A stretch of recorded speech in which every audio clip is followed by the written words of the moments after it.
নমস্কার বন্ধুরা, জ্যোতিষ ধর্মকথা ইউটিউব চ্যানেলে আপনাদের সকলকে আরো একবার স্বাগত জানাই।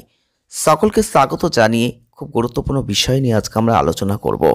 আপনারা অনেকেই হয়তো জেনে গেছেন 7ই ডিসেম্বর 2024 কর্কট রাশিতে মঙ্গল বক্রী হচ্ছেন। আর এই বৈদিক জ্যোতিষশাস্ত্র অনুসারে কোনো গ্রহের বক্রী চলন বা বিপরীতমুখী চলন কিন্তু অশুভ প্রভাব সৃষ্টি করে আমাদের জীবনে। তাই এই সময় প্রাকৃতিক বিপর্যয়, মহামারী এগুলো আসতে পারে, হিংসা, হানাহানি, রক্তপাত এগুলো কিন্তু হতে পারে। এই বক্রী মঙ্গল বিভিন্ন রাশির জাতক বা জাতিকাদের জীবনে যেমন খারাপ প্রভাব তেমন ভালো প্রভাবও সৃষ্টি করবে। আজকে আমরা আলোচনা করব এই মঙ্গলের বক্রী অবস্থানের ফলে কোন 5 রাশির জাতক বা জাতিকারা অত্যন্ত সাবধানতা অবলম্বন করবেন, কাদের ওপর খারাপ প্রভাব পড়তে পারে, কারা সতর্ক হবেন। অবশ্যই ভিডিওটি বিস্তারিত দেখুন, আপনারাই জানতে পারবেন। আজকে আমরা আলোচনা করতে চলেছি কিছু রাশির জাতক বা জাতিকাদের ক্ষেত্রে মঙ্গলের এই বক্রী অবস্থান যেমন ভালো ফল দেবে, তেমন মঙ্গলের এই বক্রী অবস্থান কোনো কোনো রাশির ক্ষেত্রে খারাপ ফলও দেবে। যাদের খারাপ ফল দেবে তাদের জন্য আজকের ভিডিওটা অত্যন্ত গুরুত্বপূর্ণ হতে চলেছে। অবশ্যই আপনারা ভিডিওটি পুরো দেখার চেষ্টা করবেন, আর যদি ভালো লাগে লাইক করবেন, শেয়ার করবেন, চ্যানেলটিকে সাবস্ক্রাইব করবেন। আমরা আলোচনা করতে চলেছি মঙ্গলের বক্রী অবস্থান 7ই ডিসেম্বর 2024 যে কর্কট রাশিতে হবে, তার ফলে কিছু রাশির অত্যন্ত সতর্ক থাকার প্রয়োজন। প্রথমেই বলবো মেষ রাশির কথা। যদি আপনার জন্মরাশি জানা থাকে আর সেটা যদি মেষ রাশি হয়ে থাকে, তাহলে মঙ্গলের এই বক্রী প্রভাব আপনার মাত্রা ছাড়া রাগ কিন্তু মাথাচাড়া দিতে পারে। নিজের রাগকে আপনি নিয়ন্ত্রণ করতে পারবেন না এই সময়, যার ফলে আপনার বিপদ কিন্তু হতে পারে, আপনার ভাগ্যের জায়গাটা কিন্তু একটু ডিস্টার্ব হতে পারে। নিজের কথার উপরে একটু নিয়ন্ত্রণ রাখার চেষ্টা করুন। কাউকে এমন কিছু বলে বসবেন না যাতে কাছের কেউ আপনার থেকে মুখ ফিরিয়ে নেয়। এই সময় আত্মবিশ্বাস, এনার্জি এগুলো কমে যাবে।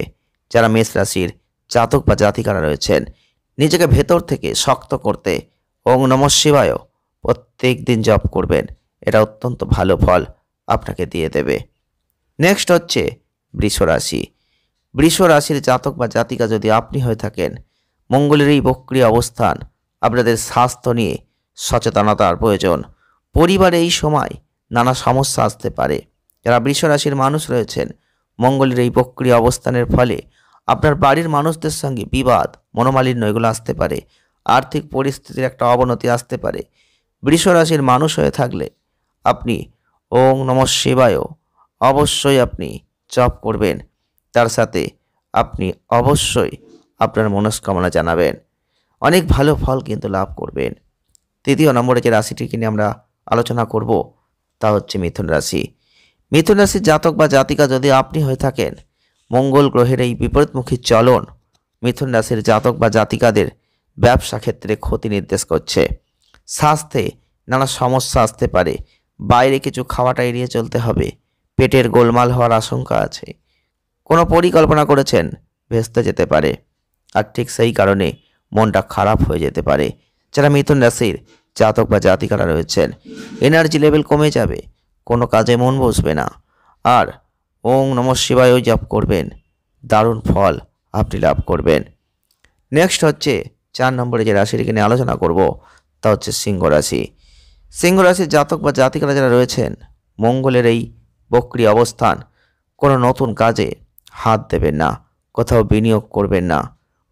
এই যে বক্রী মঙ্গল, যার প্রভাব আপনার কাজের চাপ বেড়ে যাবে। এর খারাপ প্রভাব আপনার স্বাস্থ্যে পড়বে, আত্মবিশ্বাস কমবে এবং আপনাদের ক্ষেত্রে অবশ্যই বলবো যে মঙ্গলের মন্ত্রটা একটু জপ করবেন, হনুমানজির আরাধনা করবেন, শুভ ফল লাভ করবেন। নেক্সট হচ্ছে কুম্ভ রাশি। 7ই ডিসেম্বর 2024 মঙ্গলের বক্রী অবস্থান কুম্ভ রাশির জাতক বা জাতিকাদের জীবনে কিছু সমস্যা নিয়ে আসতে পারে। সেই কারণে বাস্তব থেকে আপনার সম্পর্কটা একটু ছিন্ন হতে পারে। অকারণে চিন্তা ভাবনা করে নিজের গুরুত্বপূর্ণ সময় এই সময় হয়তো আপনি নষ্ট করে ফেলবেন। এর ফল আপনাকে পরে হয়তো ভুগতে হবে। সৃজনশীল কাজের সঙ্গে যারা যুক্ত তারা কিন্তু লাভজনক জায়গা দেখতে পাবেন। তবে অবশ্যই ওং নমঃ শিবায় গুরুদেবায় নমঃ এই মন্ত্রটা যদি প্রত্যেক দিন জপ করতে পারেন, তাহলে কিছুটা হলেও আপনি ভালো ফল লাভ করবেন। আজকের ভিডিওটির মাধ্যমে আপনারা জানতে পারলেন কোন 5 রাশির জাতক বা জাতিকারা মঙ্গলের বক্রী অবস্থানের ফল ভোগ করবেন খারাপ। এটাই কিন্তু আজকের ভিডিওর মূল আলোচ্য বিষয় ছিল। ভিডিওটি ভালো লাগলে লাইক করবেন, শেয়ার করবেন, চ্যানেলটিকে সাবস্ক্রাইব করবেন। সকলে ভালো থাকবেন, সুস্থ থাকবেন। দেখা হচ্ছে নেক্সট ভিডিওয়। ধন্যবাদ।